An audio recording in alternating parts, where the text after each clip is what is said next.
How to fix threads glitch in iPhone. Hello guys, if you want to fix threads glitch in iPhone, first step,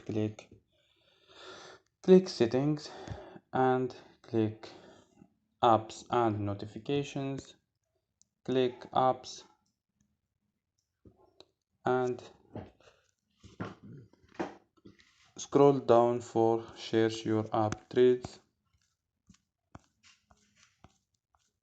Click threads and click force stop. Click OK and click storage. Click clear data and click clear cache. After these steps, you can restart your phone. So don't forget like and subscribe. Bye.